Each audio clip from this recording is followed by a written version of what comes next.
హల్లెలూయా హల్లెలూయా. ప్రభు నామముకు మహిమ కలుగుగాక. మన ప్రభును రక్షకుడైన యేసుక్రీస్తు యొక్క దివ్యమైన నామం బట్టి మీ అందరికీ శుభవందనం తెలుపుచున్నాను. అందరు బాగున్నారా? అయితే ఈరోజు ఒక ప్రత్యేకమైన వాక్య సందేశాన్ని అందించాలని మేము ఎంతగానో ఆశపడుతూ ఉన్నాం. ఈరోజు దేవుడు నీతో నాతో మనందరితో మాట్లాడాలని చిన్న ప్రార్థన చేసుకుందాం. ప్రార్థన. పరిశుద్ధుడ యేసయ్య, ప్రేమ కలిగిన తండ్రి, కృప కలిగిందవా, నీకు వందనాలు స్తోత్రాలు తెలుపుచున్నాము తండ్రి. ఉదయకాల సమయంలో తండ్రి, ఈ రీతిగా నేను స్తుతించడానికి మీరు ఏర్పరిచిన ఈ సమయాన్ని బట్టి నీకు వందనాలు స్తోత్రాలు తెలుపుచున్నాము తండ్రి. ఆయన ఈ వాక్య సందేశం ద్వారా ప్రభువా నాతో మాతో మా అందరితో మీరు మాట్లాడమని యేసు నామమును బట్టి అడుగుచున్నాము తండ్రి. ఆమేన్ ఆమేన్. హల్లెలూయా హల్లెలూయా. మరొకసారి మీ అందరికీ నా హృదయపూర్వకమైన వందనం తెలుపుచున్నాను. గమనించండి ప్రేమైన దేవుని బిడ్డలారా, ఈ రోజుల్లో మనం చూసినట్లయితే దేవుడు ఒక మానవుణ్ణి నిర్మించిన రీతిగా ఈ లోకములో భూ జంతువులన్నిటిని కూడా ఆయన సృష్టించి ఉన్నాడు. నిన్ను నన్ను ఏ విధంగా అయితే ఆయన ఈ లోకంలో జన్మింపచేసి ఉన్నాడో అదేవిధంగా జంతువులను కూడా దేవుడు ఈ లోకంలో జన్మింపచేశాడు. అదేవిధంగా పక్షులను కూడా దేవుడు ఈ లోకంలో జన్మింపచేశాడు. ఈ లోకంలో జీవము కలిగిన ప్రతి దానిని ఆయన ఈ లోకంలో జన్మింపచేయటం జరిగింది.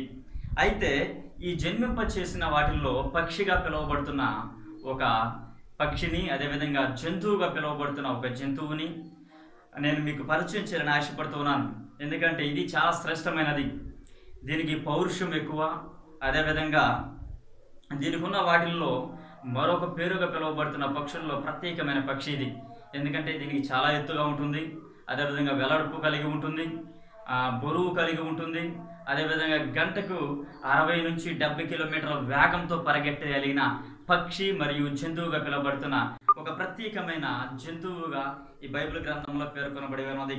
అయితే ఆ జంతువుల్లో ప్రత్యేకంగా పిలువబడినది, పక్షిలో ప్రత్యేకంగా పిలువబడినదని యోబు గ్రంథంలో మనం చాలా స్పష్టంగా దీన్ని చూడగలం. ప్రియమైన దేవుని బిడ్డలారా, దీని గురించి నేను విశ్లేషణ చేసినప్పుడు, దీని గురించి నేను ఆలోచన చేసినప్పుడు, దేవుడు నాతో ఏదైతే మాట్లాడి ఉన్నాడో, నాకు ఏదైతే ప్రేరేపణ కలిగేసి ఉన్నాడో దాన్ని బట్టి మీతో మాట్లాడటానికి నేను ఎంతగానో సంతోషిస్తూ ఉన్నాను. అయితే యోబు గ్రంథంలో మనం చూసినట్టయితే దీని గురించి చాలా స్పష్టంగా రాయబడి ఉంది. చూడండి, యోబు గ్రంథము 39వ అధ్యాయము 13 నుంచి 17 వచనాల వరకు మనం చూసినట్లయితే చాలా స్పష్టంగా ఈ పక్షిగా పిలువబడుతున్న దీని గురించి రాయబడి ఉంది. చూడండి, దయచేసి నేను చదువుతూ ఉన్నాను. యోబు గ్రంథము 39వ అధ్యాయము 13వ వచనం. నుప్పుకోడి సంతోషము చేత రెక్కలను ఆడించును, రెక్కలను వెంట్రుకలను దానికున్నందున అది వాత్సల్యము కలదిగా ఉన్నదా? గమనించండి ప్రేమ దేవుని బిడ్డ, ఈరోజు చూసినట్లయితే ఇక్కడ నిప్పుకోడి సంతోషము చేత రెక్కలను ఆడించును. ఇక్కడ ఈరోజు నేను ప్రత్యేకంగా మీతో నేను చెప్పగలిగిన వాక్య సందేశం ఏంటంటే ఒక నిప్పుకోడి గురించి నేను మీకు తెలియచేయాలని ఆశపడుతున్నాను. నిప్పుకోడి అంటే అది నిప్పు కక్కేది కాదండి. ఏంటండి నిప్పుకోడి అని అంటే అది నిప్పు కక్కేది కాదు. మన లోకంలో మనం చాలా రకాల కోళ్ళు చూస్తూ ఉంటాం, మనం పెంచుకుంటూ ఉంటాం. అయితే దానికి ఉన్న ప్రత్యేకత ఏంటంటే లోకంలో ఉన్న కోడికి దీనికి ఉన్న ప్రత్యేకత. అదేవిధంగా ఈరోజు ఈ నిప్పుకోడితో కూడా నిన్ను నన్ను మనం పోల్చుకుందాం. ఎందుకంటే దీనికి ఏదైతే ఉన్నాయో మనకి అవే ఉన్నాయి అని నేను అనుకుంటూ ఉన్నాను. అయితే ఈ నిప్పుకోడికి ఉన్న ప్రాధాన్యతను, ప్రత్యేకతను, గుణ లక్షణాలను అదేవిధంగా విశ్లేషంగా మీకు నేను తెలియచేయాలని ఆశపడుతూ ఉన్నాను.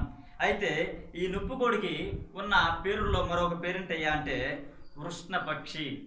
ఏంటండి నిప్పుకోడిలో ఉన్న దీనికి ఉన్న మరొక పేరేంటయ్యా అంటే వృష్ణ పక్షి. అదేవిధంగా దీనిని మరో పేరుతో కూడా పిలుస్తూ ఉంటారు. ఏం పేరు అయ్యండి? దాని పేరు ఎడారి పక్షి. అయితే ఇది సుమారుగా ఎన్ని సంవత్సరాలు జీవిస్తుందంటే 40 నుంచి 50 సంవత్సరాల వరకు ఇది బ్రతకగలదు. ఎన్ని సంవత్సరాలు అండి? 40 సంవత్సరాల నుంచి 50 సంవత్సరాల వరకు కనీసము ఈ నిప్పుకోడి ఈ లోకంలో బ్రతకగలదు. అంటే సుమారుగా నీవు నేను మనందరం నివసించగలిగినంత ఏజ్ అది బ్రతకగలదు. మన బ్రతుకు దినములో ఏంటంటే మన బైబిల్ గ్రంథం మనం చూసినట్లయితే మనము 70 సంవత్సరాలు బ్రతుకుతామంట. అధిక బలమైన ఎడల 50 సంవత్సరాలని మనం బైబిల్ గ్రంథంలో మనం చూడగలం. ఇప్పుడు రోజులను బట్టి మనం చూస్తున్నట్లయితే మనిషి జీవించుతున్న కాల పరిమితి దినదినము తగ్గిపోతుంది. చాలా మనం ఆలోచన చేసినట్లయితే గట్టిగా ఒక 50 సంవత్సరాలు బ్రతికితే చాలు అని నేను అనుకుంటూ ఉన్నాను. ఒక మనిషి ఆరోగ్యంగా 50 సంవత్సరములు బ్రతకగలిగి ఉన్నా అంటే చాలా గ్రేట్ అని నేను అనుకుంటూ ఉన్నాను ప్రేమ దేవుని బిడ్డలారా. అదేవిధంగా ఇక్కడ మనం చూసినట్టయితే ఈ నిప్పుకోడి కనీసం 40 నుంచి 50 సంవత్సరములు బ్రతకగలదంట. ఇది ఎలా అంటే మనం చూసినట్టయితే గంటకు 60 నుండి 50 కిలోమీటర్ల వేగంతో ఇది పరిగెత్తగలదంట. గమనించండి ప్రియమైన దేవుని బిడ్డలారా, ఈరోజు మనం ఎక్కడి నుంచి మనం ఒక ప్రాంతము మనం బయలుదేరి వెళ్ళాలంటే, డ్రైవింగ్ చేస్తూ వెళ్ళాలంటే, బైక్ మీద ప్రయాణం చేస్తే మనము ఒక 60 కిలోమీటర్ల వేగంతో మనం వెళ్ళినా కూడా మనము గుంటూరు చేరుకునే వాళ్ళకి ఎంత టైం అవుతుందండి? కనీసము గంటన్నర 2 గంటలు పడుతుంది. బస్సులో ప్రయాణం చేసినట్టయితే 2:30 గంట 3 గంటలు కూడా పట్టవచ్చు. అదేవిధంగా కారులో ప్రయాణం చేసినట్టయితే కనీసం గంట గంటన్నర పట్టవచ్చు. అయితే ఈ నిప్పుకోడి మాత్రము గంటకు 60 నుండి 70 కిలోమీటర్ల వేగంతో పరిగెత్తదండగా. అంటే సుమారుగా చిరుతతో కంటే ఫాస్ట్గా పరిగెత్తదంట. చిరుత ఎంత ఫాస్ట్గా పరిగెత్తుందో తెలుసా? అంతకంటే వేగంగా పరిగెత్తగలిగింది ఈ నిప్పుకోడి. ఎందుకంటే దీనిలో ఉన్న గుణ లక్షణాలు మనం చూద్దాము.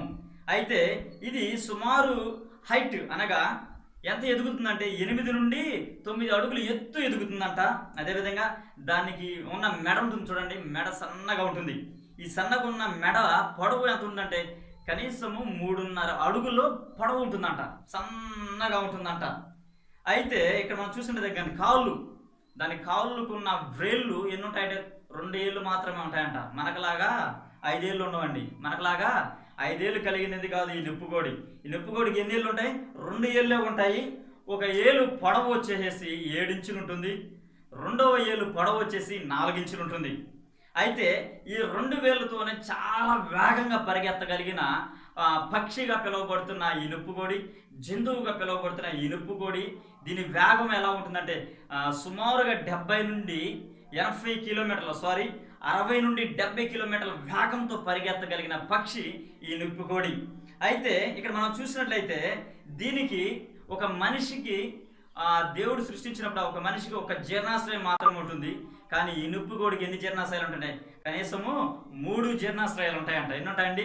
3 ఉంటాయి. ఏది తిన్నా కూడా అర్థించుకోగలిగిన శక్తి ఈ నిప్పుకోడికి ఉంటుంది. గమనించండి ప్రియమైన దేవుని బిడ్డలారా, ఇక్కడ మనం చూసినట్టయితే యోబు గ్రంథంలో ప్రత్యేకంగా ఈ నిప్పుకోడి గురించి రాయడం జరిగింది. ఎడారి పక్షి అనగా ఇది ఎడారిలోనే ఎక్కువ పరిగెత్తడం జరుగుతుంది, ఎడారిలోనే ప్రయాణం చేస్తూ జరుగుతుంది. ఎందుకు పరిగెత్తుతుందో కూడా తెలియకుండా పరిగెత్తగలిగిన పక్షిది. అంటే దీనికి తెలివి లేనిది అని బైబిల్ గ్రంథం తెలియజేస్తుంది ప్రియమైన దేవుని బిడ్డలారా. అయితే ఇక్కడ మనం గమనించినట్లయితే ఈ ఎడారి పక్షి ఎడారిలో జీవించగలిగింది ఏంటయ్యా అంటే, ఒకటి ఒంటె. ఏం చేస్తుందంటే ఎడారిలో ఎంత దూరమైన పరిగెత్తుతుంది. అదేవిధంగా నీరు లేకపోయినా కూడా అది జీవించగలదు. నెలకు లేకపోతే 5 నెలలకు లేకపోతే సంవత్సరానికి సరిపోయే నీళ్ళు ఒక్కసారిగా ఒంటె తీసుకుంటుంది. అదేవిధంగా ఈ ఎడారి పక్షిగా పిలువబడుతున్నది, వృష్ణ పక్షిగా పిలువబడుతున్నది, నిప్పుకోడిగా పిలువబడుతున్న ఈ పక్షి జంతువు కూడా ఎడారిలోనే ప్రయాణం చేస్తుంది. అదేవిధంగా కావాల్సిన నీటిని ముందుగానే సమకూర్చుకుంటుంది. గమనించండి, ఇక్కడ మనం చూసినట్లయితే దీనిలో ఉన్న కొన్ని గుణ లక్షణాలను మేము తెలియచేయాలని ఆశపడుతున్నాను. మొదటిది ఏంటయ్యా అంటే తెలివి లేనిదంట. హల్లెలూయా, హల్లెలూయా. ఏంటి? నిప్పుకోడి ఆకారానికి ఎత్తుగా ఉంటుంది, వెడల్పుగా ఉంటుంది, పరిగెత్తగలదు, వేగంగా మనకంటే చిరుత కంటే వేగంగా పరిగెత్తగలదు, ఎడారిలో జీవించగలదు. అదేవిధంగా అన్ని చోట్ల జీవించగలిగిన ఈ పక్షికి ఏముంటుందయ్యా అంటే ఏముంటుందండి? తెలివి లేదంట. హల్లెలూయా, హల్లెలూయా. గమనించండి ప్రియమైన దేవుని బిడ్డలారా, ఇక్కడ మనం చూసినట్లయితే తెలివి లేనిది నిప్పుకోడి ఏంటయ్యా అంటే, 1 తెలివి లేనిదంట, 2 జ్ఞానము లేనిదంట, 3 కనికరము లేనిదంట, 4 ప్రేమ లేనిది, అదేవిధంగా జాలి లేనిది, వాత్సల్యత లేనిది, మంచితనము లేనిది, చింత లేనిది, కాఠిన్యము లేనిది, కనికరము లేనిదంట. సో ఎన్ని రకాల గుణ లక్షణాలు కలిగి ఉన్నదో చూసారా? ఈ ఎడారి పక్షిగా పిలువబడుతున్నది, వృష్ణ పక్షిగా పిలువబడుతున్నది, నిప్పుకోడిగా పిలువబడుతున్న ఈ జంతువు లేకపోతే ఈ పక్షికి ఏమి లేదంటే తెలివి లేదు, జ్ఞానము లేదు, కనికరము లేదు, ప్రేమ లేదు, జాలి లేదు, వాత్సల్యత లేదు, మంచితనము లేదు, చింత లేదు, కాఠిన్యము లేదు, ఏది లేదంట దీనికి. ఈరోజు నీవు నేను కూడా తెలివి లేని వారిగా లోకములో నివసిస్తున్నాం ప్రియమైన దేవుని బిడ్డలారా. దేవుని వాక్యాన్ని మనం వింటున్నాము కానీ తెలివిగా దాన్ని గ్రహించలేకపోతున్నాం ప్రియమైన దేవుని బిడ్డలారా. ఈరోజు తెలివిగా దేవుని యొక్క వాక్యాన్ని నువ్వు వినలేకపోతూ ఉన్నామంటే నీవు కూడా ఒక నిప్పుకోడివే అనుకుంటున్నాను ప్రియమైన దేవుని బిడ్డ. ఈరోజు జ్ఞానము లేని వారిగా నువ్వు నివసిస్తూ ఉన్నామంటే కారణం ఏంటంటే నువ్వు కూడా జ్ఞానం లేకుండా నివసిస్తున్నావు అంటే నువ్వు కూడా ఒక నిప్పుకోడివే. ఈరోజు కనికరం ఉంటుందా చాలా మందికి, కనికరం లేని వారిగా నివసిస్తూ ఉన్నారంటే నువ్వు నిజంగా నిప్పుకోడివే ప్రియమైన దేవుని బిడ్డలారా. కొంతమంది జాలి లేకుండా ఇతరుల పట్ల, లేకపోతే ఇరుగు పొరుగు వారి పట్ల, తల్లిదండ్రుల పట్ల, కుటుంబ సభ్యుల పట్ల, రక్త సంబంధుల పట్ల, బంధువుల పట్ల, స్నేహితుల పట్ల జాలి లేని వారిగా కొందరు ఉంటున్నారు ప్రియమైన దేవుని బిడ్డలారా. విశ్వాసుల్లో కూడా మనం చూస్తూ ఉన్నాం, ఈ విశ్వాసుల్లో కూడా మనం గమనిస్తూ ఉన్నాం. వీరికి ఏమి లేదయ్యా అంటే జాలి లేదు. గమనించండి ప్రియమైన దేవుని బిడ్డలారా, ఇక్కడ మనం చూస్తుంటే మనుషులుగా పిలువబడుతున్న మనము, విశ్వాసులుగా పిలువబడుతున్న మనము, భక్తులుగా పిలువబడుతున్న మనలో ఏం లేదంటే జాలి లేదు. ఒకరి పట్ల ఒకరికి జాలి లేదు, దయ లేదు, కనికరము లేదు, ప్రేమ లేదు, జ్ఞానము లేదు, తెలివి లేదు. కనుక మనము ఎలా పిలువబడుతున్నామంటే ఒక నుప్పు కోడిలో కూడా మనం కూడా పిలువబడుతూ ఉన్నాము అని అనుకుంటూ ఉన్నాను ప్రియమైన దేవుని బిడ్డలారా. చాలా మందిని మనం చూస్తూ ఉంటాం, ఏ మాత్రము వాత్సల్యత లేదంట. ఒక మనిషిలో వాత్సల్యత అనగా మంచితనము అనేది లేదు ప్రియమైన దేవుని బిడ్డలారా. ఈరోజు నిప్పుకోడిలో మనం చూసినట్లయితే దానికి వాత్సల్యత లేదంట. బిడ్డల పట్ల వాత్సల్యత లేదు, తాను పెట్టే గుడ్డు పట్ల వాత్సల్యత లేదు. గమనించినట్లయితే వాత్సల్యతను మన మనుషుల్లో మనం చూసినట్లయితే తన బిడ్డల పట్ల ప్రేమ, మంచితనము, వాత్సల్యతను మనం చూపిస్తూ ఉంటాం. అదేవిధంగా మన జంతువుల్లో, పక్షుల్లో మనం చూసినట్లయితే మన ఇంటి చుట్టూ తిరిగే ఒక కోడిని మనం గమనించినట్లయితే తను పెట్టిన గుడ్డు పట్ల ఎంతో ప్రేమ కలిగి ఉంటుంది, ఎంతో వాత్సల్యత కలిగి ఉంటుంది. అది గుడ్డు పెట్టి తన యజమాని ఆ గుడ్డుని తీసుకునే వరకు కూడా ఆ గుడ్డు చుట్టూరే అది తిరుగుతూ ఉంటుంది. యజమాని ఆ గుడ్డు తీసుకునేంత వరకు కూడా ఎంతో కావలి కాస్తూ ఉంటుంది. అయితే ఈ ఉష్ణ పక్షిగా పిలువబడుతున్న ఈ నిప్పుకోడి, ఎడారి పక్షిగా పిలువబడుతున్న ఈ నిప్పుకోడి తాను పెట్టిన గుడ్డు గురించి ఆలోచించేదంట. ఇది ఎక్కడ పెడుతుందంటే ఎడారిలో, ధూళిలో, ఎక్కడెక్కడో పెట్టేస్తుందంట ప్రేమైన దేవుని బిడ్డలారా. దీని గురించి మనం చదివినట్లయితే చాలా స్పష్టంగా బైబిల్ దీన్ని తెలియజేస్తుంది ప్రేమైన దేవుని బిడ్డలారా. ఈరోజు మనము కూడా మన బిడ్డల పట్ల వాత్సల్యతను, మంచితనాన్ని, జాలిని, దయను మనము చూపించలేకపోతున్నాం. మన బిడ్డలకు మనము జ్ఞానాన్ని నేర్పించలేకపోతున్నాం ప్రేమైన దేవుని బిడ్డలారా. చిన్న బిడ్డల గురించి దేవుని వాక్య లేఖనం తెలియజేస్తుంది. చిన్న బిడ్డలను ఆటంకపరచవద్దు, వారిని నా యొద్దకు రానియండి అని దేవుడు తెలియజేస్తూ ఉంటే నీవేం చేస్తూ ఉన్నామంటే చిన్న బిడ్డలను ఆటంకపరచుతూ ఉన్నావు, దేవుని గురించి నేర్పించలేకపోతూ ఉన్నావు, లోకంలో కావాల్సిన వాటన్నిటిని చూపిస్తూ ఉన్నావు. కానీ దేవుని యొక్క ప్రేమను, దేవుని యొక్క జ్ఞానాన్ని, దేవుని యొక్క తెలివిని వారికి నువ్వు పరిచయం చేయలేకపోతున్నావు ప్రేమైన దేవుని బిడ్డ. అంటే నీ బిడ్డ నువ్వు ఎలా పెంచుతూ ఉన్నావు అంటే ఒక నొప్పి కోడిలాగా నీ బిడ్డ నువ్వు పెంచుతున్నావు ప్రేమైన దేవుని బిడ్డ. ఈరోజు నువ్వు తెలుసుకోవాలి, ఒక పక్షికి, ఒక జంతువుగా పిలవబడుతున్న దానికి, ఒక మనిషికి ఉన్న గుణ లక్షణాలు మనం తెలుసుకోవాలి ప్రేమ, వ్యత్యాసాన్ని మనం తెలుసుకోవాలి ప్రేమైన దేవుని బిడ్డ. ఈరోజు ఈ పక్షిని మనం చూసినట్లయితే, ఈ జంతువును మనం చూసినట్లయితే తెలివి లేనిగా ఉంటుంది, జ్ఞానం లేనిదిగా ఉంటుంది, కనికరమ లేనిదిగా ఉంటుంది, అదేవిధంగా ప్రేమ లేనిదిగా ఉంటుంది, జాలి లేనిదిగా ఉంటుంది. అదేవిధంగా నేను కూడా మన బిడ్డలను, మన కుటుంబంలో మన తల్లిదండ్రులు కూడా మనం అలాగే చూస్తూ ఉన్నాం. వారి పట్ల మనకు జాలి చూపించలేకపోతున్నాం, వారి పట్ల మనం వాత్సల్యత చూపించలేకపోతున్నాం. వారు వృద్ధులైపోయినప్పుడు వారి మీద అసలు మనము జాలి చూపించలేము ప్రేమ దేవుని బిడ్డలారా. వారు ఎంతగానో కష్టించి, ఎంతగానో నిన్ను పెంచి, ఎంతగానో నిన్ను ప్రయోజకులు చేస్తూ ఉంటే నువ్వు మాత్రం ఏం చేస్తూ ఉంటే వారి వృద్ధాప్య కాలంలో వారిని నువ్వు విడిచిపెట్టేస్తున్న ప్రేమైన దేవుని బిడ్డ. ఈరోజు వారు నీ కోసం ఎంతగానో శ్రమించి ఉన్నారు, వారు నీ కోసం ఎంతగానో ప్రయాసపడి ఉన్నారు. ఈరోజు నీ కోసం ఎంతగానో కష్టపడి వారు ఎంతో పనులు చేసి, ఉద్యోగము చేసి, కష్టించి, వారు శ్రమ చేసి నిన్ను ఎంతో ఉన్నతమైన స్థితిలో ఉంచితే వారు వృద్ధాప్యంలో ఉన్నప్పుడు వారు మర్చిపోతూ ఉన్న ప్రియమైన దేవుని బిడ్డ. ఈరోజు నీకు కూడా వృద్ధాప్య జీవితం వస్తుందని ఆలోచన చేస్తూ ఉన్నావా?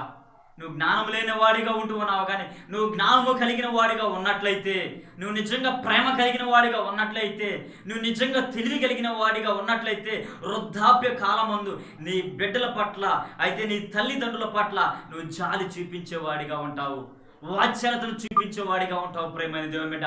ఈరోజు నీవు నీ తల్లిదండ్రుల పట్ల వాత్సల్యతను చూపించలేకపోతూ ఉన్నావంటే, నీ తల్లిదండ్రుల పట్ల జాలి చూపించలేకపోతూ ఉన్నామంటే, ఈరోజు నిన్ను నువ్వు ఎవరితో పోల్చుకుంటూ ఉన్నామంటే తెలివి లేని వృష్ణ పక్షితో పోల్చుకుంటూ ఉన్నావు, తెలివి లేని ఎడారి పక్షితో పోల్చుకుంటూ ఉన్నావు, తెలివి లేని ఆ నిప్పు కోడితో నువ్వు పోల్చుకుంటున్నావు ప్రేమ దేవుని బిడ్డ.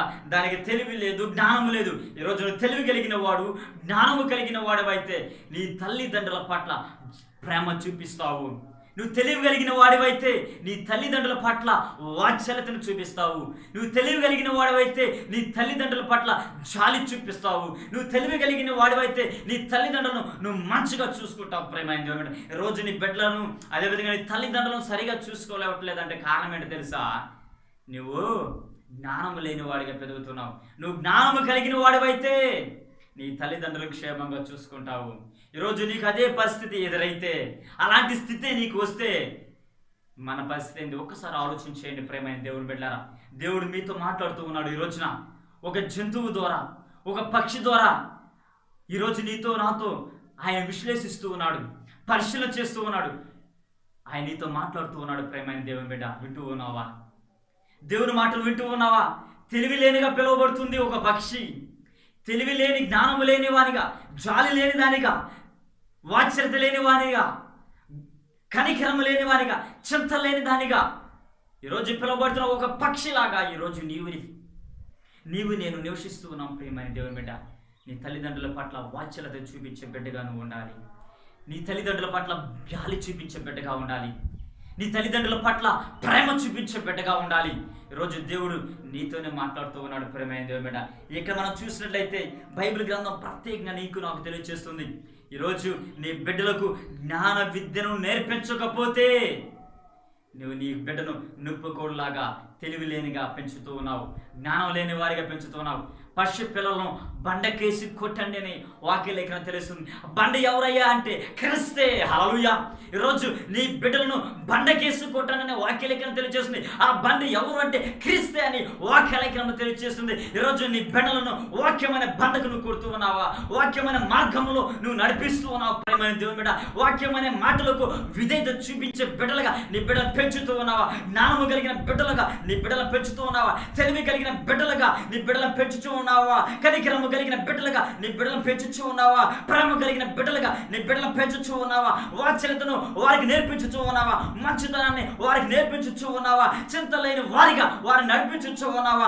కాఠిన్యం లేని వారిగా వారిని నడిపించుతూ ఉన్నావా? ఒక్కసారి ఏ విధంగా నీ బిడ్డలను నువ్వు నడిపిస్తూ ఉన్నావు ఒక్కసారి ఆలోచించే ప్రియమైన దేవుని బిడ్డ. ఈ రోజుల్లో మంచితనము, జ్ఞానము కలిగిన, తెలివి కలిగిన బిడ్డలుగా నీ బిడ్డలను పెంచుతూ ఉన్నావా? లేకపోతే వృష్ణ పక్షిగా పిలువబడుతున్నా, వెడారి పక్షిగా పిలువబడుతూ ఉన్నా, నిప్పు కోడిగా పిలువబడుతున్నా, జంతువులాగా, పక్షిలాగా నీ బిడ్డలను పెంచుతున్నావా లేదా? ఒక్కసారి ఆలోచించే ప్రియమైన దేవుని బిడ్డ. ఇక్కడ మనం చూసినట్టయితే యోబు గ్రంథంలో 39వ అధ్యాయము 13 నుంచి మనం చూసినట్లయితే ఇక్కడ ఇది ఏ విధమైన స్వభావం కలిగి ఉంటుందయ్యా అంటే, నిప్పుకోడు సంతోషము చేత రెక్కలను ఆడించును, రెక్కలను వెంట్రుకలను దానికి ఉన్నందున అది వాత్సల్యము కలిగినదిగా ఉన్నదా. హల్లెలూయా, హల్లెలూయా. వాటికి రెక్కలు ఉన్నాయి. ఇక్కడ మనం చూసినట్టు రెక్కలు, వెంట్రుకలు ఎంత ఉన్నా కూడా అది వాత్సల్యం కలిగిన దానిగా నీకు కనిపిస్తున్నదా? అది వాత్సల్యం కలిగినది కాదు. రెక్కలు మనం చూసినట్టే కనీసం దాని రెక్కల పొడవు ఎంత ఉంటుందంటే 3.5 అడుగులు పొడవు ఉంటుందంట. దాని రెక్కల వెడల్పును మనం చూసినట్లయితే అది అంత రెక్కల చాపున కూడా దాని జుట్టు యొక్క వల్లిత ఎలా ఉంటుందంటే చాలా దగ్గర పోలికలతో కలిగి ఉంటుంది. ఒక కోడి ఈ లోకంలో నివసిస్తూ ఉంటే ఆ కోడికి మన వెంట్రుక విధానం ఏ విధంగా ఉంటుందో ఆ విధంగా ఉన్నదంట, వికృతంగా ఉంటుందంట. దీని వెంట్రుక విధానం ఎలా ఉంటుందంటే దగ్గరగా ఉంటుందంట. అంత రెక్కలు కలిగిన ఆ పక్షిని మనం చూసినట్లయితే అది జాలి కలిగినది, వాత్సల్యం కలిగినదిగా నీకు కనిపిస్తూ ఉన్నది. అది యోబు గారు ప్రశ్నిస్తున్నాడు ప్రేమైన దేవుని బిడ్డ. యోబు అనగా అర్థం ఏంటయ్యా అంటే ఏంటంటే దేవుని తట్టు తిరుగువాడని అర్థము, దేవుని చిట్టు తరుగువాడు అని అర్థం. దేవుని తట్టు తిరిగిన వ్యక్తి ఏమని తెలియజేస్తున్నాడు అంటే ఒక నిప్పు కోడి గురించి మనం తెలియజేస్తూ ఉన్నాడు ప్రేమైన దేవుని బిడ్డ. ఇక్కడ మనం చూసినట్లయితే ఆయన మాట్లాడుతున్నాడు వాత్సల్యము కలిగినదిగా ఉన్నదా? లేదు సుమి, లేదంటది. ఎలా ఉంది? వాత్సల్యము కలిగినది కాదు. నిప్పు కూడా ఎలా ఉన్నది? వాత్సల్యము కలిగినది కాదంట. ఈరోజు నువ్వు వాత్సల్యము కలిగి ఉన్నట్లయితే, నువ్వు కూడా వాత్సల్యం అనేది నీలో లేకపోతే నిప్పుకోడిలాగా నువ్వు నివసించబోతున్నావు ప్రేమైన దేవుని బిడ్డ. ఈరోజు దేవుడు నీతో ప్రత్యేకంగా మాట్లాడుతూ ఉన్నాడు. ఈరోజు ఆ నిప్పు కోడి పరిగెత్తే విధానం ఎలా ఉంటుంది? భూజంతువులలో అత్యంత వేగంగా అనగా చిరుత కంటే వేగంగా పరిగెత్తగలిగిన పక్షిగా పిలువబడుతున్నది నిప్పు కోడి. వృష్ణ పక్షి లేకపోతే ఎడారి పక్షి. ఇది ఎలా పరిగెత్తుందంటే చిరుత కంటే ఫాస్ట్గా పరిగెత్తగలిగిందంట.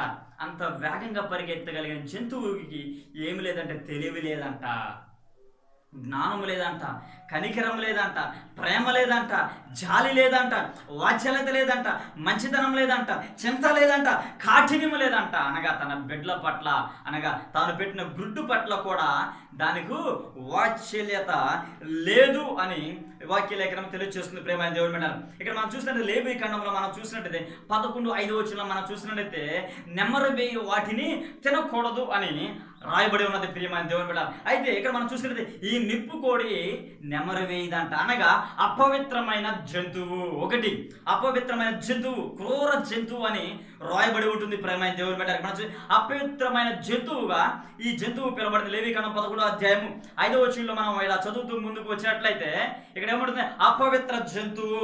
ఇక్కడ మన నిప్పుకోడి గురించి మరో ఒక మాట నేను మీకు తెలియచేయాలని ఆశపడుతూ ఉన్నాను. నెంబర్ 1, దానికి ఆకారం ఎలా ఉంటుందంటే వికృతంగా ఉంటుందంట. కొన్ని జంతువులను ఏంటండి దాని ఆకారం ఎలా ఉంటుంది? వికృతంగా ఉంటుంది. కొన్ని జంతువులు మనం చూసినట్లయితే దాన్ని మనము ముద్దు పెట్టుకోవాలనిపిస్తుంది. ప్రేమైన దేవుని బిడ్డలారా, కొన్ని జంతువులు చేస్తూ ఉంటారు, కొంతమంది చూసినట్లయితే ముద్దు పెట్టుకుంటూ ఉంటారు. గమనించారు మీరు ఎవరన్నా? జంతువులు అనగా డాగ్స్ని కానీ, లేకపోతే పక్షులను కానీ, లేకపోతే కొంతమంది కోళ్ళను కానీ ఎంతగానో ప్రేమిస్తూ ఉంటారు. ప్రేమైన దేవుని బిడ్డలారా, అయితే కొన్ని జంతువులు మనం చూసినప్పుడు వాటిని ముద్దు పెట్టుకొని అనిపించేలాగా జంతువులు ఉంటాయి. అయితే ఈ నిప్పుకోడిగా పిలువబడుతున్న, కృష్ణ పక్షిగా పిలువబడుతున్న, ఎడారి పక్షిగా పిలువబడుతున్న దీనికి వికృతంగా ఉంటుందంట. దాని రూపం ఎలా ఉంటుందంటే వికృతంగా ఉంటుంది. అయితే రెండవది ఇక్కడ మనం చూసినట్టయితే కొన్ని జంతువులు ముద్దు పెట్టుకోవాలనిపిస్తుంది. అయితే ఇక్కడ మనం గమనించినట్టయితే రెండవది మనం చూసినట్టయితే వ్యర్థంగా పరిగెత్తుతుందంట. హల్లెలూయా, హల్లెలూయా. ఎలా చేస్తుందంటే దానికి తెలివి లేదు కదా, దానికి తెలివి లేదు కాబట్టి వ్యర్థంగా పరిగెత్తున్నాడు. ఎందుకు పరిగెత్తుతుంది కదా దానికి తెలియదంట, కానీ పరిగెత్తిద్దంట. ఎక్కడ పరిగెత్తిందంటే ఎడారిలో పరిగెత్తిద్దంట. శత్రువు రాకపోయినా, లేకపోతే ఏదైనా ప్రాణ అపాయం లేకపోయినా కూడా అదేం చేస్తుంటే ఊరకు పరిగెత్తుతూనే ఉంటుందంట. ఏం చేస్తుందండి? ఎడారిలో పరిగెత్తుతూనే ఉంటుందంట. ఈరోజు నీవు నేను కూడా ఏం చేస్తున్నావో తెలియకుండా ఏదో కూడా చేస్తూ ఉంటాం. అది ప్రయోజనం ఉన్నా లేకపోయినా కూడా ఏదో చెయ్యాలి అని చెప్పేసి మనం చేస్తూ ఉంటాం. అంటే ఈరోజు నీవు నేను కూడా ఒక నిప్పుకోళ్ళలాగానే జీవిస్తున్నాం. ప్రేమ దేవుడు, దానికి తెలివి లేదు, మనకి తెలివి లేదు. నేను అనుకుంటూ ఉన్నాను అది ఏదైతే చేస్తుందో అదే మనం చేస్తూ ఉన్నాం. అది తెలివి లేదు, దానికి జ్ఞానం లేదు, కనికరం లేదు, ప్రేమ లేదు, జాలి లేదు, వాత్సల్యత లేదు, మంచితనం లేదు, చింత లేదు, కాఠిన్యం ఏమి లేవు. ఈరోజు నీకు నేను మనం కూడా ఏమి లేకుండా ఈ లోకంలో మనం నివసిస్తున్నాం. ప్రేమ దేవుని బిడ్డ, వ్యర్థంగా పరిగెత్తుతుందంట. ఒకవేళ శత్రువు దాన్ని అపహరించాలి, శత్రువు దాన్ని చంపివేయాలని చెప్పేసి దాని వైపుగా వచ్చినప్పుడు అదేం చేస్తుందంటే తాను ఒక రౌండ్ సర్కిల్ని గీసుకునిదంట. ఏం చేస్తుందండి? ఒక రౌండ్ సర్కిల్ని గీసుకుని దాని చుట్టూరే పరిగెత్తుతూ ఉంటుందంట. ఏంటండి? ఎందుకంటే దీనికి తెలివి లేదు కాబట్టి శత్రువు ఒక వైపు నుంచి వచ్చి మనల్ని చంపాలి, మనల్ని అపహరించాలి, లేకపోతే మనం చంపేయాలి ఒక శత్రువు మన మీదకి దండెత్తినప్పుడు మనం ఏం చేస్తామంటే ఇంకో మార్గం మనం పరిగెత్తుతూ ఉంటాం. 4 దిక్కులు ఏ దిక్కులు పరిగెత్తడం తెలియదు, ఎందుకంటే ప్రాణ భయంతో మనము ఎటుబడితే అటు పరిగెత్తుతూ ఉంటాం. అయితే ఇక్కడ మనం చూసినట్టయితే ఈ నిప్పుకోడి, ఈ జంతువు ఏం చేస్తుందంటే వ్యర్థంగా పరిగెత్తుదంట. పరిగెత్తడమే కాకుండా తాను ఒక సర్కిల్ గీసుకుని తాను చుట్టూరే తిరుగుతూ ఉంటుందంట. ఎందుకంటే దీనికి చాలా తెలివి తక్కువ. అదేవిధంగా ఈ మెడ కూడా భాగం ఎంత ఉంటుందండి? మెడ భాగము 3.5 అడుగులు పొడవు ఉంటుందంట. సన్నగా ఉంటుంది. మీరు చూడండి యూట్యూబ్ ఛానల్స్లో, లేకపోతే విధంగా గూగుల్లో మీరు సెర్చ్ చేసినట్టయితే ఈ పక్షి గురించి మనం చూడొచ్చు. దాని తల ఎంత మాత్రం ఉంటుంది, చూడటానికి ఎలా ఉంటుంది? వికృతంగా ఉంటుందంట. ముద్దు పెట్టుకోవాలనిపించదు మనకి. దాన్ని చూస్తే ఎలా ఉంటుందంటే వికృతంగా కనిపిస్తుంది. కనుక అదేం చేసి శత్రువు వచ్చినప్పుడు తాను తిరుగుతూ ఉంటుందంట. రౌండ్ సర్కిల్ తీసుకుని ఎలా చుట్టూరే తిరుగుతుంట. ఈరోజు నువ్వు నేను కూడా అంతే. ఏదైనా ఒక సమస్య ఎదురైనప్పుడు, లేకపోతే ఒక ఇబ్బంది ఎదురైనప్పుడు, మరణం అనేది మనకు ఎదురైనప్పుడు మనం ఏం చేస్తూ ఉంటాం అంటే మన చుట్టూరే మనం తిరుగుతూ ఉంటాం. ఆ సమస్య చుట్టూరే తిరుగుతూ ఉంటాం. ఆ సమస్యలోనే పడిపోతుంటాం, ఆ సమస్యలోనే ఉండిపోతూ ఉంటాం. అయితే ఒక వ్యక్తి చెప్తున్నాడు, ప్రేమ దేవుని బిడ్డ, ఒక సమస్య నీకు ఎదురైనప్పుడు, ఒక ఇబ్బంది నీకు ఎదురైనప్పుడు మనము చేయవలసిన పని ఏంటయ్యా అంటే ఎక్కడైతే పడిపోయామో, ఏ సమస్యలు అయితే పడిపోయామో, ఏ ఇబ్బందులు అయితే మనం పడిపోయామో, ఏ పాపములు అయితే మనం పడిపోయామో ఆ పాపం నుంచి వేగంగా లేచి దేవుని యొద్దకు పరిగెత్తుకుంటూ వెళ్ళాలంట. హల్లెలూయా, హల్లెలూయా. సమస్యలో పడిపోయినప్పుడు, మరణ భయం నీ మీదకి వచ్చినప్పుడు, మరణాంధకారంలో నువ్వు ఉన్నప్పుడు, చీకటి నీ మీద సంచారం చేస్తూ ఉన్నప్పుడు, మరణం నిన్ను ముంచెత్తుతూ ఉన్నప్పుడు, అపాయం నిన్ను ముంచి ఎత్తుతున్నప్పుడు, అపాయం నిన్ను పంచి ఉన్నప్పుడు నువ్వేం చేయాలంటే ఎక్కడైతే పడిపోయి ఉన్నావో అక్కడ ఒక రౌండ్ సర్కిల్ లాగా పరిగెత్తకుండా, ఎక్కడైతే పడిపోయి ఉన్నావో అక్కడ నుంచి లేచి అంతకంటే వేగంగా దేవుని యొద్దకు పరిగెత్తాలి. హల్లెలూయా, హల్లెలూయా. ఇది తెలివి లేనిది కాబట్టి, జాలి లేనిది కాబట్టి, జ్ఞానం లేనిది కాబట్టి, శత్రువు వచ్చినప్పుడు, మరణ భయం వచ్చినప్పుడు, ఆ మరణం దీనికి పొంచి ఉన్నప్పుడు తాను చుట్టూ తాను ఒక రౌండ్ సర్కిల్ తీసుకుని అత్యంత వేగంగా పరిగెత్తుతూ ఉందంట. ఈరోజు నీవు నేను కూడా తాను చుట్టూ తాను పరిగెత్తకుండా, సమస్యలు పరిగెత్తకుండా, మరణము పొంచి ఉన్నప్పుడు దాని చుట్టూ మనం పరిగెత్తకుండా ఎక్కడ పరిగెత్తాలంటే దేవుని యొద్దకు పరిగెత్తాలంటే. హల్లెలూయా, హల్లెలూయా. గమనించండి ప్రేమ దేవుని, ఈరోజు వృష్ణ పక్షిలాగా నువ్వు ఉండకూడదు, ఎరాని పక్షిలాగా నువ్వు ఉండకూడదు, ఒక నుప్పు కోడిగా నువ్వు ఉండకూడదు, వికృతంగా నువ్వు ఉండకూడదు, అపవిత్ర జంతువుగా నువ్వు ఉండకూడదు. నువ్వు మంచిగా ఉండాలి, ప్రేమ కలిగి ఉండాలి, తెలివి కలిగి ఉండాలి, జ్ఞానము కలిగి ఉండాలి, వాత్సల్యత కలిగి ఉండాలి, కాఠిన్యము కలిగి ఉండాలి, మంచితనము కలిగి ఉండాలి, జాలి కలిగి ఉండాలి. ఇవన్నీ నీలో ఎప్పుడైతే కలిగి ఉంటావో నీవు పరిగెత్తుకుంటూ దేవుని యొద్దకు వెళ్తావు. హల్లెలూయా, హల్లెలూయా. గమనించండి, ఒక మాట నేను తెలియచేయాలని ఆశపడుతున్నాను ప్రేమ దేవుని బిడ్డలారా.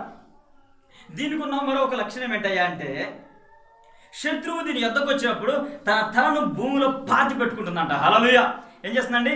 శత్రువు దాన్ని చంపడానికి వచ్చినప్పుడు, ఆ మరణము అనేది దానికి పొంచి ఉన్నప్పుడు అది చేసే పని ఏంటయ్యా అంటే ఏం చేస్తుందంటే, తలను అది ఒక భూమిలో కూర్చిపెట్టేసి నన్ను ఎవరో చూడలేదు అనుకుంటుందంట. హల్లెలూయా. ఏం చేస్తుందంటే తలను భూమిలో పెట్టేసేసి ఏం చేస్తుంది, శత్రువు నా మీదకి రావట్లేదు, నాకేం కాదు అనుకుంటుందంట. ఎందుకంటే దానికి తెలివి లేదు కాబట్టి, ఏంటండి దానికి జ్ఞానం లేదు కాబట్టి ఈ తలను తీసుకెళ్ళి భూమిలో పాతి పెట్టి లోపలికి ముంచి వేసేసి ఏముంటుందండి, నన్ను ఎవరో చూడలేదులే, నన్ను ఎవరు చంపడానికి రావట్లేదులే అని అనుకుంటూ ఉంటుందంట ఈ వృష్ణ పక్షి, నిప్పు కోడి, ఎడారి పక్షి. ఈరోజు నీవు నేను కూడా పాపం చేస్తూ ఉన్నప్పుడు, చీకటిలో వ్యభిచారము చేస్తూ ఉన్నప్పుడు, పాపపు క్రియలు మనం చేస్తూ ఉన్నప్పుడు, దొంగతనము చేస్తూ ఉన్నప్పుడు మనం ఏమనుకుంటూ ఉంటామంటే మనము ఎవరు చూడటం లేదులే అనుకుంటాం. హల్లెలూయా, హల్లెలూయా. మరణ భయం దాని మీదకి వచ్చినప్పుడు తనను ఏ విధంగా అయితే భూమిలో పాతి పెట్టి నన్ను ఎవరు చూడటం లేదు అని అది ఏ విధమైన భావన కలిగి ఉంటుందో అదే విధంగా నీవు నేను కూడా ఏమి చేస్తూ ఉన్నామయ్యా అంటే మనము ఎవరు చూడటం లేదని పాపం చేస్తూ ఉన్నాం, ఎవరు చూడలేదని దొంగతనం చేస్తూ ఉన్నాం, ఎవరు చూడటం లేదని మోసం చేస్తూ ఉన్నాం. అయితే ఈరోజు నీవు కూడా అలాగ పాపము చేసినట్లయితే, చీకటిలో సంచారము చేసినట్లయితే, వ్యభిచారము చేసినట్లయితే, పాపము క్రియలు చేసినట్లయితే, దొంగతనం చేసినట్లయితే నీవు కూడా ఈరోజు ఒక నిప్పు కోడివే ప్రేమనే దేవుని బిడ్డ. ఈరోజు నీవు కూడా ఒక ఎడారి పక్షివే, ఈరోజు నీవు కూడా వృష్ణ పక్షివే ప్రేమ దేవుని. అది క్రూరంగా ఉంటుంది, అపవిత్రమైన జంతువు. ఈరోజు నువ్వు కూడా పాపము చేస్తున్నావు కాబట్టి, వ్యభిచారము చేస్తూ ఉన్నావా కాబట్టి, మోసము చేస్తూ ఉన్నావా కాబట్టి, దొంగతనము చేస్తూ ఉన్నావా కాబట్టి ఈరోజు నువ్వు కూడా ఒక అపవిత్రమైన మనిషిగా పిలువబడుతున్నావు. ఎందుకంటే నీకు కూడా తెలివి లేదు, జ్ఞానం లేదు. నీకు తెలివి జ్ఞానము ఉన్నట్లయితే నువ్వు జాలి కలిగి ఉంటావు, ప్రేమ కలిగి ఉంటావు, దేవుని యొక్క వాక్యముకు విధేయత చూపించే బిడ్డగా ఉంటావు ప్రేమ దేవుని బిడ్డ. ఈరోజు ఇవేవి నీలో లేకుండా ఉంటున్నాయంటే కారణం ఏంటంటే నీకు తెలివి జ్ఞానం లేదు ప్రియమైన దేవుని బిడ్డ. మరొక మాట నేను మీకు తెలియచేయాలని ఆశపడుతున్నాను ప్రియమైన దేవుని బిడ్డలారా.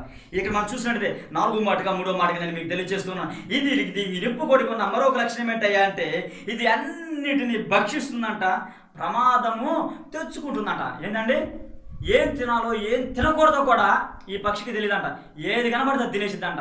ఈరోజు నీవు నేను కూడా ఏం చేస్తున్నామండి, ఏది కనబడితే తినేసేస్తాం. ఏం చేస్తామండి, ఏది కనబడితే తినేసి పొట్టలు ఎంత లావును పెంచుతూ ఉంటాం. ఏం చేస్తాం, ఏది కనబడుతుంది, కడుపు నిండిందో లేదో కూడా తెలియదు కొంతమందికి. ఎందుకు తెలిసి కడుపు నిండిపోయింది పాపం. కడుపు నిండిపోయినా కూడా పెట్టామనుకో ఏం చేస్తారండి, అబ్బా కడుపు నిండిపోయింది అయ్యా, కడుపు నేను తినలేను అంటూ ఉంటారు, తింటామంటారు. ఏం చేస్తారండి, తినలేమంటే తింటూ ఉంటారు. ఎందుకంటే ఏం తింటారో వీళ్ళకే తెలియదు, ఎంత తినేసి ఎంత పొట్టలో పెంచుతూ ఉంటారు. గమనించండి ప్రియమైన దేవుని బిడ్డలారా.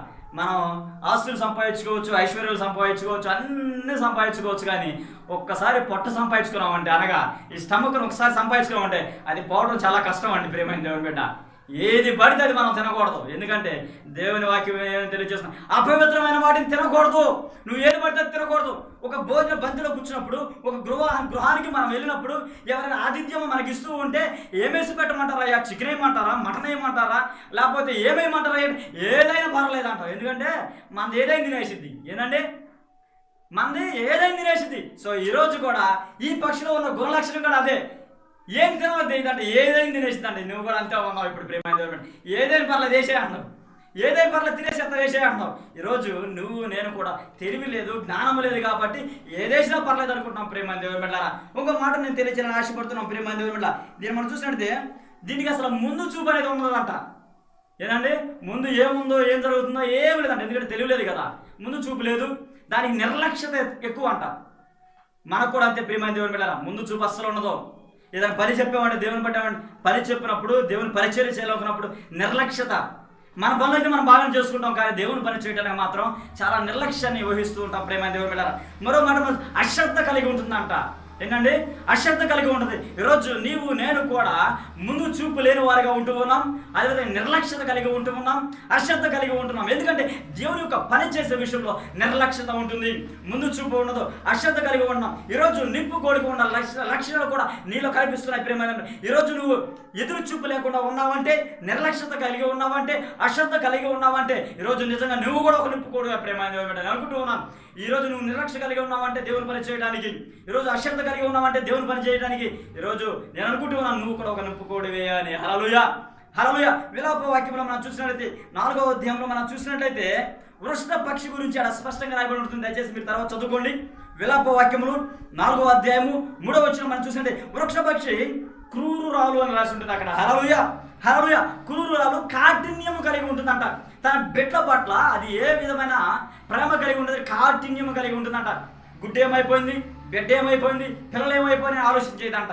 ఏం చేస్తుందండి, గుడ్డు పెట్టేస్తుంది. అక్కడ మనం చదువుతూ వెళ్తున్నట్లయితే ఈ 39వ ఏబు గ్రంథంలో మనం చూసినట్లయితే 13 నుంచి 17 వచ్చిన వరకు మనం చదివినట్లయితే ఇక్కడ స్పష్టంగా రాయబడి ఉంటుంది ప్రేమ దేవుని బిడ్డలారా. వృషణ పక్షి క్రూరురాలు. విలాప వాక్యం 4:3లో చూసినట్లయితే క్రూరురాలుగా పిలువబడుతుంది, కాఠిన్యం అంట. చిన్నపిల్లల పట్ల అది ఏంటండి, ఈరోజు చిన్నపిల్లల పట్ల అనగా చిన్న చిన్న బిడ్డలు ఉంటారు, గుడ్లు ఉంటాయి, వాటి మీద అసలు ప్రేమ ఉండదు అంట. వాటి దాన్ని పెట్టే గుడ్డు సైజ్ ఎంత ఉంటుందో తెలుసా ప్రేమ వెళ్ళారా. ఈరోజు మనం కోడి పెడుతున్న గుడ్లు 25 గుడ్లు లేకపోతే 20 గుడ్లు కలిపి ఎంత బరువు లేకపోతే ఎంత లావు అయితే ఉంటుందో అంత లావును గుడ్డు పెట్టిందంట. అది ఏం చేసిందండి, 25 గుడ్లు 20 గుడ్లతో సమానం ఒక గుడ్డు దాన్ని నిప్పుకోడి గుడ్డి. అయితే ఆ గుడ్డు ఆ పురులు దొక్కుతున్నాయా లేకపోతే సింహాలు దొక్కుతున్నాయా, అడుగులో జంతువులు దొక్కుతున్నాయా, అదే దొక్కేస్తున్నా కూడా తెలియదు అంట. దానికి ఆ దుమ్ములో దూళ్ళే పెట్టేసిందంట. చదువుతూ వెళ్తే స్పష్టంగా రాయబడి ఉంటుంది ప్రేమ. అంటే తన గుడ్లు పట్ల తన బిడ్డల పట్ల కూడా కాఠిన్యము కలిగి ఉంటుందంట. ఈరోజు ప్రేమ దేవుని బిడ్డలారా, ఈరోజు దేవుని యొక్క వాక్యాన్ని నీ బిడ్డకు నువ్వు నేర్పించకుండా, దేవుని యొక్క సందేశాన్ని వారికి నువ్వు వినిపించకుండా, దేవుని ప్రేమను వారికి నువ్వు నిరూపించకుండా, దేవుని యొక్క జ్ఞానంలో వారిని నువ్వు పెంచకుండా నీ బిడ్డల పట్ల నువ్వు కాఠిన్యము కలిగి ఉంటున్నావు. ఈరోజు నీ బిడ్డలకి వివాహము జరగడం లేదంటే, ఈరోజు నీ బిడ్డలు తెలివి కలిగిన వారిగా ఉండటం లేదంటే, నీ బిడ్డల జ్ఞానము కలిగిన వారిగా ఉండటం లేదంటే కారణం ఏంటంటే నీ బిడ్డల పట్ల నువ్వు కాఠిన్యము చూపిస్తూ ఉన్నావు, మంచితనాన్ని చూపించలేకపోతున్నావు, ప్రేమను చూపించలేకపోతున్నావు, జాలిని చూపించలేకపోతున్నావు, వారికి విధేయత నేర్పించలేకపోతున్నావు. ప్రేమ దేవుని యందు భయము భక్తి విధేయతను నీ బిడ్డలకు చూపించలేకపోతున్నావు. ఈరోజు దేవుని గురించిన జ్ఞానము వారికి నువ్వు ఎప్పుడైతే నేర్పించకుండా ఉంటున్నావో అప్పుడు నీవు నిప్పు కోడితో సమానం ప్రియమైన దేవుని బిడ్డ. ఈరోజు నిప్పు కోడి మనం చూసిన తన బిడ్డల పట్ల అది కాఠిన్యము చూపును. ఈరోజు ఒక నిప్పు కోడి ఎనాది పక్షిగా వృష్ణ పక్షిగా పిలువబడుతున్న ఈ జంతువు, ఈ పక్షి తన బిడ్డల పట్ల కాఠిన్యము కలిగి ఉంటుంది. ఈరోజు దేవుని యొక్క వాక్యాన్ని నీ బిడ్డలకు తెలియచేయకుండా, దేవుని వాక్య మార్గంలో వారిని నువ్వు నడిపించకుండా, దేవుని సన్నిధికి వారిని నడిపించకుండా, దేవుని యొక్క మాటల యొక్క రుచిని వారికి తెలియజేయకుండా నీవు నీ బిడ్డ పట్ల కాఠిన్యాన్ని చూపిస్తూ ఉన్నావు ప్రేమైన దేవుని బిడ్డ. ఈరోజు అలాంటి కాఠిన్యము నువ్వు చూపించినట్లయితే, దేవుని యొక్క వాక్యాన్ని నీ బిడ్డలకు నువ్వు పోషించకుండా ఉన్నట్లయితే, నువ్వు నేర్పించకుండా ఉన్నట్లయితే, పరిశీలన చేయకుండా ఉన్నట్లయితే, వారి సరైన మార్గంలో నువ్వు నడిపించకుండా ఉన్నట్లయితే నీ బిడ్డల పట్ల నువ్వు కాఠిన్యము చూపిస్తున్నా తల్లిగా తండ్రిగా పిలువబడతావు. అంటే నువ్వు ఒక నిప్పు కోడిగా పిలువబడతావు ప్రేమైన దేవుని బిడ్డ. ఈరోజు దేవుడు స్పష్టంగా మీతో మాట్లాడుతూ ఉన్నాడు ప్రేమైన దేవుడు. మేక గ్రంథము 1వ అధ్యాయము 8వ వచనం చూసినట్లయితే నిప్పు కోడి ఏం చేస్తుందంటే మూలుగుతూ ఉంటుందంట. హల్లెలూయా, హల్లెలూయా. ఎప్పుడు మూలుగుతుంది అంటే తన బిడ్డలను పోగొట్టుకున్న తర్వాత, తన గుడ్డులను పోగొట్టుకున్న తర్వాత, తన జీవితాలు నాశనం అయిపోయిన తర్వాత, తన బిడ్డలు తను చూడలేని పక్షంలో, తన గుడ్డులు తను చూడలేని పక్షంలో అప్పుడు ఏం చేస్తున్నాడు, మూలుగుతూ ఉంటుందంట ప్రేమ. ఈరోజు నీ బిడ్డలు కూడా నాశనం అయినప్పుడు, పాపంలో పడిపోయినప్పుడు, వ్యభిచారం చేస్తున్నప్పుడు, లోకంలో కలిసిపోయినప్పుడు నీవేం చేస్తున్నావు అంటే మూలుగుతూ ఏడ్చుచూ ఉన్నావు, అంగలార్చుచూ ఉన్నావు ప్రేమ. వారు పాడైపోయినప్పుడు, నాశనం అయిపోయినప్పుడు, వారి పాపంలో పడిపోయినప్పుడు నువ్వేం చేస్తావు, అయ్యో నా బిడ్డలు పాపం పాపం చేస్తూ ఉన్నారయ్యా. అయ్యా నా బిడ్డలు నాకు చెడ్డ పేరు తెస్తూ ఉన్నారయ్యా. నా బిడ్డలు నీరైన మార్గంలో నడిపించలేవు, ఎంత చెప్పినా కూడా వినడం లేదని చెప్పేసి మనం ఏం చేస్తున్నాం, మూలుగుతూ ఏడ్చుచు అనేక మందికి చెప్పుతూ ఉంటాము ప్రేమాంజనం. ఈరోజు ఈ నిప్పు కోడి కూడా అంతే ప్రేమాంజనం, తన బిడ్డల పట్ల తన గుడ్ల పట్ల కాఠిన్యము చూపిస్తుందంట, అనగా తన బిడ్డల గురించి మూలుగుతూ ఉందంట. ఈరోజు నీవు నేను కూడా ఏం చేస్తున్నామంటే మన బిడ్డల గురించి మనము మూలుగుతూ ఉన్నాం ప్రియమైన దేవుని బిడ్డ. నా బిడ్డలు చనిపోయారు, అయ్యా దేవా మీరు రక్షించండి, వారి పాపం నుంచి విడిపించండి, వారి నాశనకు రాకుండా మీరు కాపాడండి, అపాయాల నుంచి విడిపించండి, వారిని సరైన మార్గం నడిపించండి అని ఎప్పుడు ప్రార్థన చేస్తున్నామంటే వారు నాశనం అయిపోయిన తర్వాత, వారి లోకంలో కలిసిపోయినప్పుడు, వ్యభిచారంలో ఉన్నప్పుడు, పాపంలో ఉన్నప్పుడు, అప్పుడు మాత్రమే మనం దేవుని జ్ఞాపకం తెచ్చుకుంటున్నాము. కానీ చిన్నతనం నుంచి చిన్న బిడ్డలో ఉన్నప్పుడు వారికి విధేయతను మనం నేర్పించలేదు, జ్ఞానము బోధన మనం చేయలేదు, రుచి కలిగిన మాటలు మాట్లాడడం విద్య ఎక్కువ అని దేవుని వాక్య లేఖనం తెలియజేస్తూ ఉంటే ఆ విద్యను వారికి నేర్పించకుండా, దేవుని మార్గంలో వారిని నడిపించకుండా, తెలివి కలిగిన మార్గంలో వారిని నడిపించకుండా, జాలి కలిగిన మార్గంలో వారిని నడిపించకుండా, వాత్సల్యతను వారికి నేర్పించకుండా, చింత లేని వారిగా మనం నివసించి వారు నాశనం అయిపోయిన తర్వాత దేవుని ఎదుగు వచ్చి అయ్యా నా బిడ్డలు మీరు రక్షించండి అని మనం విజ్ఞాపన చేస్తున్నాం ప్రేమ. అంటే ఈరోజు నీవు కూడా ఎలా ఉన్నావంటే మూలుగుతూ ఉన్నావు. నిప్పు కోడి తన బిడ్డలను తన గుడ్డను పోగొట్టిన తర్వాత ఏ విధంగా అయితే మూలుగునో అదే విధంగా నీవు నీ బిడ్డలు నాశనంకి నడిచిన తర్వాత నువ్వు మూలుగుతూ ప్రార్థన చేస్తా ఉంటావు ప్రేమ. రోమిలికి రాసిన పత్రిక 8వ అధ్యాయము 26వ వచనం చూసినట్లయితే అటువంటి ఆత్మయు మన బలహీనతను చూసి ఏం చేస్తుందండి, విజ్ఞాపన చేయుచుండును వచనం సఖ్యము కానీ మూలుగుతో ఆయన నీ కొరకు నా కొరకు ఏం చేస్తున్నాడండి, విజ్ఞాపన చేస్తున్నాడు. వచనంప సఖ్యము కానీ మూలుగులతో ఆయన నీ కొరకు నా కొరకు విజ్ఞాపన చేస్తున్నాడు ప్రేమ దేవుడా. ఈరోజు నీ బిడ్డలు నాశనమైనప్పుడు, పాపంలో ఉన్నప్పుడు, అలా ఉన్నప్పుడు నువ్వు విజ్ఞాపన చేయడం కాదు, మొదటి నుండి నీ బిడ్డలను నేర్పించాలి. హల్లెలూయా హల్లెలూయా. జ్ఞానం నేర్పించాలి, తెలివిని నేర్పించాలి. ఒక నిప్పు కోడిలా నువ్వు నివసించుకు, నిప్పు కోడిలా నీ బిడ్డలు నివసింపజేయకు. ఒక సరైన మార్గంలో, యథార్థమైన మార్గంలో దేవుని యొద్దకు నీ బిడ్డలు నడిపించు. నీ తల్లిదండ్రుల పట్ల నువ్వు వాత్సల్యతను చూపించాలి ప్రేమ దేవుడా. ఒక సైనికుడు విజయించి నేను చెప్పేసి నేను ముగించిన ఆశపడుతున్నాను ప్రేమ దేవుని మీద. ఒక సైనికుడు ఒక యుద్ధం చేస్తూ ఉన్నప్పుడు 2 దేశాల మధ్య యుద్ధం జరుగుతుందంట. అయితే చివరిలో ఉన్న ఒక సైనికుడు చూసినట్టయితే ఒక మన దేశానికి అనగా భారతదేశానికి సంబంధించిన ఒక వ్యక్తి గాయములతో పడిపోయింది, ఏడ్చుతూ అంగలార్చుతూ ఉన్నాట. ఎవరైనా కాపాడండి, మరణ భయంలో నేను ఉన్నాను, నన్ను ఎవరైనా రక్షించండి అని చెప్పేసి పెద్దగా గట్టిగా ఏడుస్తూ ప్రార్థన చేస్తూ ఉన్నాడంట. అయితే ఆ సైన్యంలో ఉన్న చివరిలో ఉన్న ఒక వ్యక్తి పరిగెత్తుకుని ముందుకు వచ్చి అన్నాడ, అధికారి సైన్యాధికారితో ఉంటున్నాడంట, నేను వెళ్ళి అతను నేను తీసుకొస్తానన్నాడు. అయ్యో వారు బుల్లెట్లు వదులుతూ ఉన్నారు, బాంబులు వేస్తూ ఉన్నారు, అయితే నువ్వు వెళ్తే తిరిగి రాలేవు, అయితే అతను చనిపోతే చనిపోని, అతను మరణిస్తే మరణించని, అయితే నిన్ను మేము మరణంలో నడిపించడం మేము ఇష్టపడడం లేదు, నువ్వు వెళ్ళొద్దు, నువ్వు కూడా గాయములతో మరణముతో వస్తావు, నువ్వు వెళ్ళొద్దు అంటే ఆయన నాకు ఇప్పుడు ధైర్యం వచ్చింది. హల్లెలూయా. ఏమన్నాడు, నాకు ఇప్పుడు ధైర్యం వచ్చింది, నేను వెళ్ళి ఆ బిడ్డను రక్షిస్తానని చెప్పేసి ఆ సైన్యాధికారి మాట కూడా వినకుండా పరిగెత్తుకుంటూ వెళ్ళి అతను భుజాన వేసుకుని ఆ పరిగెత్తుకుంటూ వస్తున్నప్పుడు బాంబులు వేస్తున్నారంట, బుల్లెట్లు అన్ని వదులుతూ ఉన్నా కూడా ఇతనికి ఒక గాయము కూడా, లేకపోతే ఒక బుల్లెట్ కూడా, ఒక బాంబు కూడా ఈయన మీద పడలేదంట. క్షేమంగా సైన్యాధికారి దగ్గరకు వచ్చేసాయంట, అతను రక్షించాయంట. సైన్యాధికారి ఆశ్చర్యపోయి, అయ్యా నువ్వు ఇంత ధైర్యం ఎలా చేయగలిగావు, అధికారాన్ని ధిక్కరించి సైన్యాన్ని విడిచిపెట్టి నువ్వు ఒక వ్యక్తిని రక్షించడానికి ఎలా వెళ్ళగలిగావంటే ఆ వ్యక్తి చెప్తున్నా అంట, ఈ సమయము మా తల్లి ప్రార్థన చేసే సమయం. హల్లెలూయా హల్లెలూయా. ఎంత గొప్ప మాట వినండి ప్రేమ దేవుడా. ఈ సమయము వ్యర్థమైన సమయము కాదు, ఈ సమయంలో నా తల్లి నా కోసం ప్రార్థన చేస్తూ ఉంటుంది, ఈ సమయంలో నా తల్లి నా చిన్నతనం నుండి ప్రార్థన చేస్తూ ఉంటుంది, అందుకే నాకు ధైర్యం వచ్చింది. హల్లెలూయా. అందుకే నేను ధైర్యంగా ఉన్నాను. ఆ బుల్లెట్లను ఏం చేయవు, ఆ బొమ్మలను ఏం చేయవు, ఆ శత్రువులను ఏం చేయరు, ఎందుకంటే ఈ సమయాన ఈ క్షణాన నాలోనికి ఏమొచ్చిన ధైర్యం వచ్చింది. అది ఎవరంటే మా అమ్మ నాకు ఇచ్చింది. హల్లెలూయా. మా అమ్మ ప్రార్థన చేస్తుంటుంది, మా తల్లి నా కోసం విజ్ఞాపన చేస్తుంటుంది. ఈరోజు ఏ అపాయం నా ఎదుకు రాదు, ఏ తెగులు నా గుడారము సమీపించదు, ఏ శత్రువులను మరణించడానికి నడిపించలేడు, ఏ శత్రువును సంహరించలేడు, ఎందుకంటే ఆ బాంబులు కావచ్చు, బుల్లెట్లు కావచ్చు, శత్రువులు కావచ్చు, ఏది నన్ను అపహరించలేదు, ఎందుకంటే నా తల్లి ప్రార్థన చేసింది. హల్లెలూయా హల్లెలూయా. ఆ సైన్యానికి మొత్తానికి ఒక గొప్ప రక్షణను ఆ వ్యక్తి తీసుకొచ్చాడు ప్రేమ దేవుడా. ఈరోజు నీవు నా కోసం, మనందరి కోసము ఒక సైన్యంగా నిలబడిన యేసయ్య ఒక గాయంలో ఉన్న నిన్ను నన్ను రక్షించడానికి ముందుకు వస్తాడు ప్రేమ దేవుని బిడ్డ. ఈరోజు నువ్వు నిప్పుకోడిలా ఉన్నట్లయితే, తెలివి లేని వారిగా ఉన్నట్లయితే మనం పాపంలోనే ఉండిపోతాం, లోకంలోనే ఉండిపోతాం, జయించలేం. ప్రేమైన ఒక తల్లి తన బిడ్డ కోసము ఏ విధంగా విజ్ఞాపన చేస్తూ ఉందో, తండ్రి నీ కోసం ఉచ్చరింప సఖ్యముగానే మూలుగులతో ప్రార్థన చేస్తున్నాడు. ప్రేమైన బిడ్డ, ఈరోజు తెలివి లేని వారిగా ఉంటావా? జ్ఞానం లేని వారిగా ఉంటావా? కనికరం లేని వారిగా ఉంటావా? ప్రేమ లేని వారిగా ఉంటావా?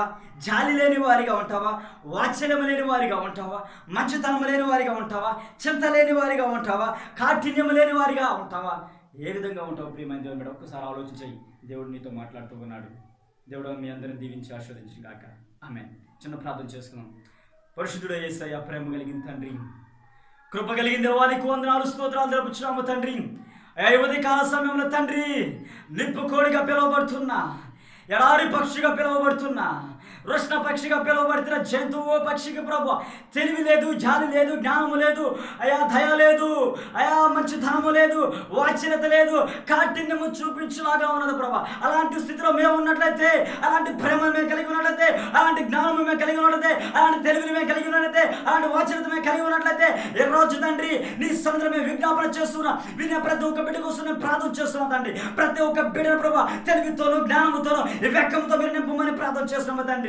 జాలి కలిగిన బిడ్డలుగా ప్రభు, దేవుడి పట్ల ఒకరి పట్ల అయ్యా వాత్సల్యత కలిగిన బిడ్డలుగా ప్రభు, అయ్యా నీ బిడ్డలు మీరు దీవించమని ప్రార్థన చేస్తున్నాము తండ్రి. తల్లిదండ్రులు ప్రేమించే బిడ్డలుగా ప్రభు, వారి పట్ల వాత్సల్యతను చూపించే బిడ్డలుగా ప్రభు, వారిని మీరు దీవించమని ప్రార్థన చేస్తున్నాము తండ్రి. తల్లిదండ్రుల పట్ల ప్రభు, నీ బిడ్డల ప్రభు అమితమైన ప్రేమను చూపించాలి ప్రభు. వారి జీవించినంత కాలము తండ్రి వారి పట్ల వాత్సల్యత చూపించే బిడ్డలుగా ప్రభు, ఆ బిడ్డలు మీరు దీవించమని, వారి కుటుంబాలను మీరు దీవించమని ప్రార్థన చేస్తున్నాం. తల్లిదండ్రులు ఎవరైతే విధేయత చూపిస్తూ ఉంటారో, తల్లిదండ్రులు ఎవరైతే ప్రేమిస్తూ ఉంటారో, తల్లిదండ్రులు ఎవరైతే వాత్సల్యత చూపిస్తూ ఉంటారో, వారందరి కుటుంబాల కొరకు నేను ప్రార్థన చేస్తున్నదండి. ప్రతి ఒక్క కుటుంబాన్ని మీరు దీవించమని, ఆశీర్వదించమని ప్రార్థన చేస్తున్నదండి. అబ్రహామును మీరు ఏ విధంగా అయితే ఆశీర్వదించారు ప్రభా, ఆ విధంగా తండ్రి తల్లిదండ్రుల ప్రభుత్వ విధేయత చూపిస్తూ వాత్సల్యత కలిగి జాలి పట్టి వారిని ఎవరైతే ప్రేమిస్తూ ఉంటారో వారి కుటుంబాన్ని ప్రభా అబ్రహామును మీరు దీవించే విధంగా అంచెలంచెలుగా అభివృద్ధి పరచమని, అంచెలంచెలుగా ఆశీర్వదించమని, అంచెలంచెలుగా జీవించమని ప్రార్థన చేస్తున్నదండి. ప్రతి ఒక్క బిడ్డ కోసం నేను ప్రార్థన చేస్తున్నదండి. ప్రతి ఒక్క బిడ్డని దీవించమని ప్రార్థన చేస్తున్నామండి. అయా వీక్షిస్తున్న ప్రతి ఒక్క బిడ్డను ప్రభా, ప్రతి ఒక్క కుటుంబాన్ని ప్రభా పేరు పేరు మీరు దీవించి ఆశీర్వదించి కృప చూపించి బలపరచమని, నీ చిత్తమైతే నీ ఆకాశమైతే ప్రభా మరల మేము కలుసుకుపోయిన వరకు నీ కృప నీ ప్రసన్న సన్నిధిని తోడుగా వచ్చమని యేసు నామమున అడుగుచున్నాము తండ్రి. ఆమేన్, ఆమేన్, ఆమేన్. హల్లెలూయా, హల్లెలూయా, హల్లెలూయా.